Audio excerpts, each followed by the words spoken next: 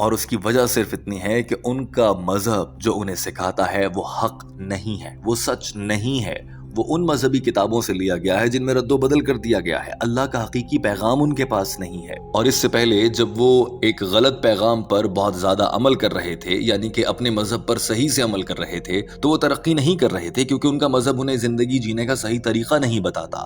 اسلام جینے کا صحیح طریقہ بتاتا ہے اور یہی دین حق ہے۔ اگر آج بھی ہم مسلمان اپنی زندگیوں کو قرآن پاک اور صحیح احادیث کی روشنی میں گزارنا شروع کر دیتے ہیں تو ہم مسلمانوں کے لیے وہ سنہرا دور، ترقی کے ادوار اور جدید ٹیکنالوجی اور دنیا کی ساری پر آسائش زندگیاں ہمارے حصے میں بھی آ سکتی ہیں۔ اور دوسری جانب اگر انگریز ایک بار پھر سے گمراہ ہو جائیں اور اپنے ہی مذہب پر عمل کرنا شروع کر دیں تو وہ پھر سے گرنا شروع کر دیں گے۔